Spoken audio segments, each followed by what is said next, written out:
a world that felt untouchable. Before the fire, there was silence. The monastery stood on a narrow island off the northeastern coast of England. Windswept, isolated, sacred, it had been built far from cities, far from politics, far from the wars of kings. The monks believed distance was protection. The sea was their wall. Each morning began the same way. Before sunrise, cold air filled the stone chapel. Sandaled feet crossed rough floors. Candles flickered against damp walls. Latin prayers echoed softly in the darkness. The world beyond the island felt distant and unimportant. They were not warriors. They were scribes, teachers, keepers of scripture. Inside the monastery, time moved slowly. Days were measured not by battles or trade, but by bells. Bells for prayer, bells for study, bells for silence. Some monks worked in the scriptorium, hunched over wooden desks. Goosefeather quills dipped into ink. Sacred texts were copied letter by letter. A single manuscript could take months to complete. The pages were decorated with gold leaf and bright pigments made from crushed stones and plants. Knowledge was their treasure, and treasure, in their minds, was spiritual. They did not see themselves as wealthy, but they were. Donations from nobles had filled their storerooms. Silver chalices, golden crosses, jeweled reliquaries, offerings made in exchange for prayers and salvation. The monastery was a vault disguised as a sanctuary, and no one guarded it. There were no walls high enough to stop an army, no garrison, no soldiers stationed nearby. Why would there be? The nearest kingdoms were busy fighting each other. Petty wars over land and titles consumed them. No one looked toward the sea with fear. But far across the water, another world existed. In Scandinavia, winters were long and brutal. Soil was thin. Harvests failed easily. Power was measured not in scripture, but in strength and survival. Young warriors grew restless in narrow valleys and frozen farms. They had ships, long, narrow vessels carved from oak, flexible, fast, built for both ocean waves and shallow rivers. They could appear where no army could march. But the monks did not know this. On the night before the raid, the monastery slept peacefully. The tide shifted quietly under moonlight. Clouds drifted low over the water. And somewhere beyond the horizon, oars dipped into the sea in perfect rhythm. No horns sounded. No war drums echoed. Only the soft slicing of wood through water. Before dawn, fishermen on the mainland noticed something strange. Dark shapes against the mist. Too long to be merchant ships. Too narrow to be fishing boats. But it was early, and fear had not yet learned its name. On the island, the first bell of morning prayer rang. The monks gathered once more in devotion. Their chants rose gently into the pale sky. They believed the sea was empty. They were wrong. The ships in the fog. The first monk saw them when the sun was barely touching the horizon. At first, he thought the shapes were driftwood. Then he saw the movement. Longships slid through the fog like shadows with intent. Carved dragon heads rose at their bows. Shields lined their sides in alternating patterns of red and wood. The ships did not hesitate. They came straight for the shore. There was no time to understand what was happening. No time to prepare. The island had no alarm system. No watchtower scanning the sea for threats. The monks were still singing when the first ship grounded itself in wet sand. Warriors jumped into the shallow water without slowing. Boots splashed forward. Axes and spears caught the early light. They did not shout. That came later. The first victim never finished his prayer. An axe fell with sudden force. The sound was blunt and final. Blood darkened the stones outside the chapel before the monks inside realized what they were hearing was not thunder. Screams replaced hymns. Panic spread faster than flame. Some monks tried to bar the doors. Others ran blindly toward the shoreline, only to find more ships landing behind them. The Vikings moved with precision. They were not chaotic. They were not drunk on madness. They were efficient. They knew exactly where to go. The treasury was located quickly. Doors were smashed open.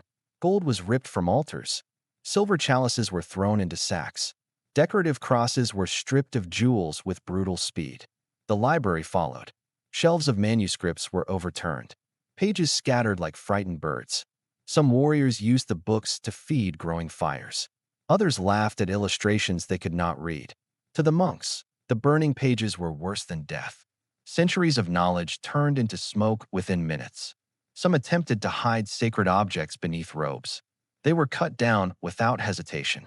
Others begged for mercy in a language the attackers did not understand. Mercy was not part of the plan. Outside, bodies lay across the courtyard. The smell of salt water mixed with blood and smoke. The raid lasted less than an hour. Less than an hour to shatter a world that had taken generations to build. But the violence was not random. The Vikings had chosen carefully. Monasteries were soft targets. Wealthy, isolated, defenseless. News of such an attack would spread quickly across kingdoms. Fear was worth more than gold. And as the ships prepared to leave, they did not sail away empty. Several young monks were dragged aboard. Bound, terrified, valuable. Slavery was profitable. The sea swallowed the longships as quickly as it had delivered them. By mid-morning, the island was silent again. But it was not the same silence. It was the silence of devastation. And when news reached the mainland, Europe felt something it had not felt before. Vulnerability. The slaughter. The smoke rose before the screams stopped. By the time the third ship had landed, resistance had already collapsed. There had never truly been resistance to begin with. The monks had no weapons, no training, no plan for violence. They had prepared for eternity, not invasion. Inside the chapel, overturned benches lay scattered across the stone floor. Blood traced thin lines between cracks in the rock. A shattered lantern rolled slowly in the wind. One elderly monk attempted to shield the altar with his body. He was struck down without hesitation. Outside, the courtyard had become a scene of confusion and terror. Some monks fled toward the cliffs, thinking the height might offer safety. It did not. Several were cornered against the rocks. The sea, once their guardian, now blocked escape. The Vikings moved with frightening coordination. They did not waste energy chasing randomly. Groups split with purpose. One group secured the shoreline. Another targeted storage buildings. A third searched for hidden valuables. They had done this before. This was not chaos. It was strategy. The treasury doors splintered under repeated blows. Silver plates clanged onto stone. Ornate reliquaries were smashed open to extract jewels hidden inside. Decorative gold leaf was scraped away from wooden surfaces. What could not be carried was destroyed. Fire spread quickly.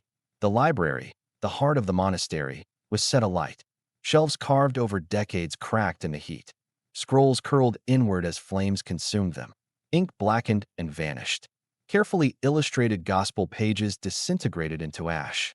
The loss was not only physical. It was intellectual. Generations of recorded thought. Biblical commentary.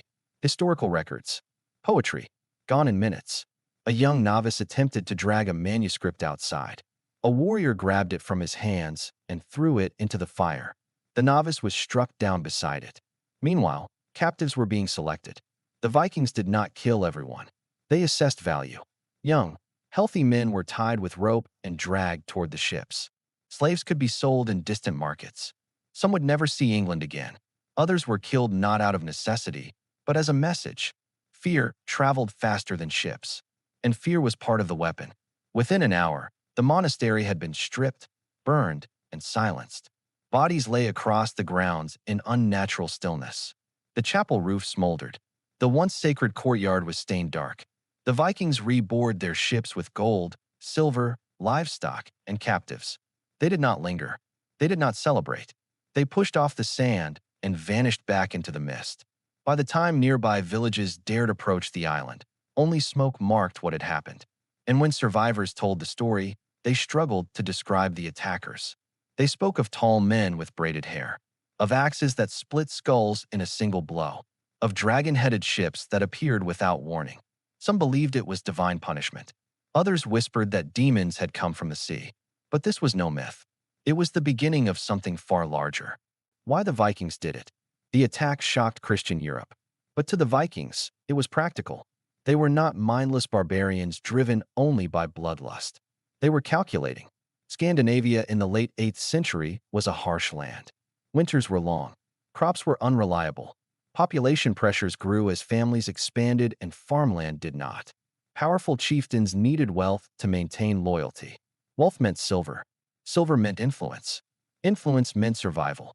Monasteries were ideal targets.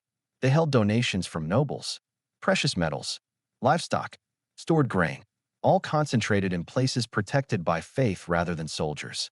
And crucially, they were isolated. The longship made it possible. Unlike heavier vessels used elsewhere in Europe, Viking ships could travel through shallow rivers and land directly on beaches. They required no deep harbor. They could appear anywhere along the coastline. Speed was their greatest weapon. They struck before word could spread. They left before armies could mobilize. And after the first successful raid, the news traveled quickly, not only among Christians, but among Vikings themselves. It proved something important. England was vulnerable. The psychological effect was enormous.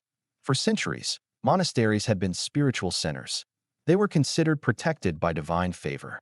The destruction of one shattered that illusion. If God did not protect his own house, who was safe?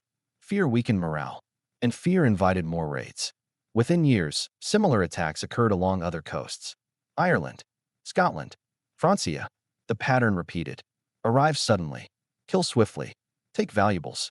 Capture slaves. Leave before retaliation. But something else began to change. The raids grew larger. They were no longer single-ship operations. They became fleets. And with fleets came ambition beyond quick theft. Land became attractive. Settlement became possible. The line between raider and conqueror began to blur. The monastery raid had not been an isolated tragedy. It was a signal, a test, and Europe had failed it. The night that changed Europe. The burning monastery marked the start of what historians would later call the Viking Age. Raids intensified. Kings who once fought each other now faced a new enemy from the sea. Coastal defenses were strengthened. Fortified towns were constructed. Watch systems were developed. But adaptation came slowly. For decades, Viking forces exploited weakness. They sailed up rivers into the heart of kingdoms. Paris was attacked. Anglo-Saxon towns were looted repeatedly. Eventually, the raids evolved into occupation. Large Viking armies overwintered in England instead of returning home. They demanded tribute payments known as Danegeld. When tribute stopped, violence resumed. Portions of England fell under Viking control. The Danelaw was established. Norse culture blended with Anglo-Saxon traditions. Language shifted. Place names changed. The sea no longer separated worlds. It connected them. Some Vikings settled permanently. They farmed. They traded. They married into local families.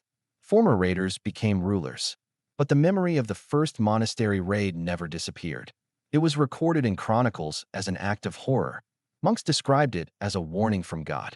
Others saw it as the arrival of a new and terrifying force. In Scandinavia, the success of these expeditions transformed society. Wealth flowed back. Power centralized under emerging kings. Exploration expanded further west, to Iceland, Greenland, and eventually North America. All of it traced back to a simple realization. The sea was a highway, and Europe was exposed. The monastery itself was eventually rebuilt, but it was never the same. Its walls stood as a reminder that isolation was not protection, faith was not armor, and peace was not permanent. The monks had believed the ocean guarded them. But that night, the ocean delivered something else. It delivered change. Violent, irreversible, historic, and the world would never feel untouchable again.